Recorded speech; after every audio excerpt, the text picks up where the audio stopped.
Joining us now is Nicolas Dessaign, co-founder and CEO of software company Algolia. Nicolas, thanks so much for being with us.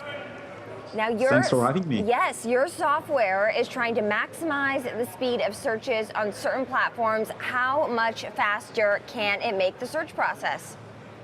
It will depend always of the use case, but we are speaking about 10 times faster usually.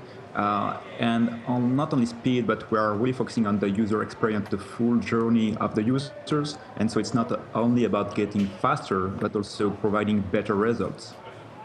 You know what, let's do a user case. Take us through, if you're on a platform, let's say like Periscope, how does that work exactly? How do you speed up the search?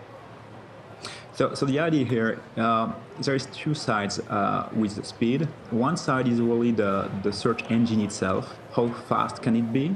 But the other side is actually the network, how far is the end users from your servers? If you have like Periscope or like Twitch, if you have users everywhere in the world, the only way to be fast is actually to be closer to them. So depending on their location, we can simply be a few milliseconds away, or we can be much further. So what we provide to search players is also the ability to replicate their data everywhere in the world, so that we are always close to the end users, and so always provide the best experience possible. And Nicolas, you've raised $21 million. You want to double your workforce in 2017 and open 4 new offices. There must obviously be a lot of demand for this, right? Yeah, that's right. We are already serving about 20 billion queries every month out of the infrastructure. That comes from about 8,000 applications and websites in production, and it's growing about like more than 100% year over year. So it's really taking off. SaaS as a way to sell such software, like having hosted APIs, is really the future, and companies are moving progressively towards that approach of delivering software. Nicolas, while speeding up a search is a very, very good thing, I must ask a little bit though about security. Is this something that your team is concerned about? Do you have infrastructure in place? What is your play really around security? I completely understand the concern. Actually, I was on the phone this morning with a security engineer trying to hire him. So that's something we definitely take into consideration a lot.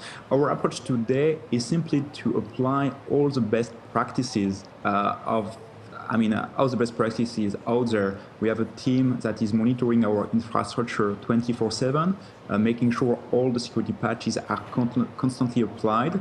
And we go even further for demanding customer, providing additional security, it's technical, but like IP whitelisting, encryption at rest, every single thing we can do to ensure the data for our customer is safe. The other thing is that we are not using that data to advertise anything or anything like that. It's really data for our customers. Our customers pay for a service, for the access to our engine. All the data they provide us, all the usage data of their users belong to them. Nicolas, with the growth that you're targeting for this year, how is your business model going to support that? So we provide a subscription. So actually we have like 2 go-to-markets, 2 kinds of customers. On the one hand, we have the long tail of developers who would self-serve on the website and simply try the product and convert. It's the vast majority of our customers, of course, about 95%.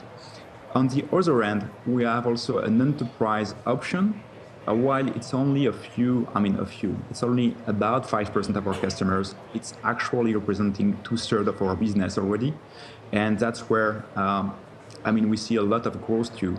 It's just a combination of having this long tail of audience, developer audience, and then this short tail of much major companies like Fortune 5,000 companies coming to us.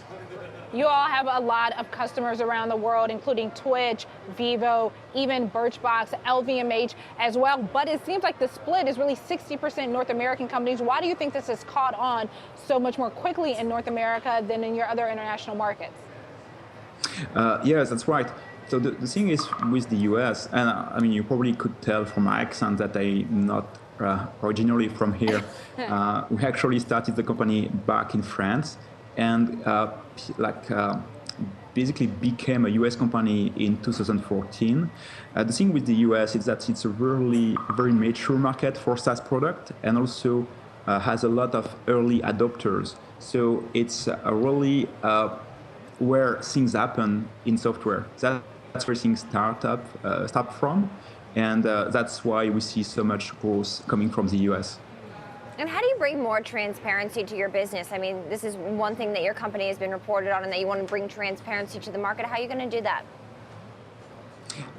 You mean about like the SLA, the service level agreement? Yes.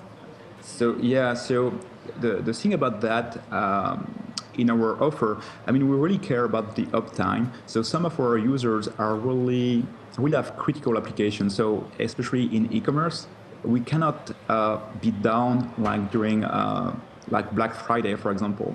So this like making sure that our service is always up is super important.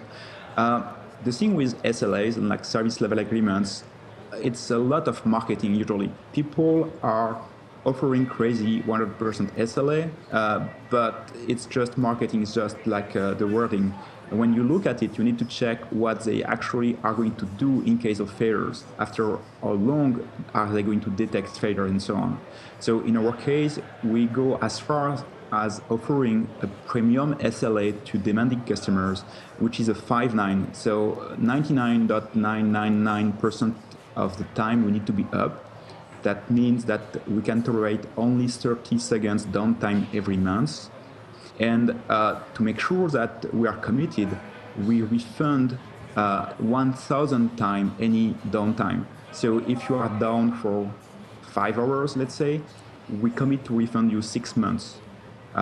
So let's say that we don't have any intention, we don't want to have to refund such amounts. So we put in place the infrastructure to make sure that it will never, ever happen. So transparency is also about making sure we commit to do what's right. Transparency is about explaining clearly how we actually implement that to make sure that it never happens. Right. All right. There we have it. Thank you so much for joining us, Nicolas. Greatly appreciate it. Thank you very much for having me. That's Nicolas Dessaign, co-founder of Algolia. There we go. Coming up, how Trump's partial ban on immigration is affecting the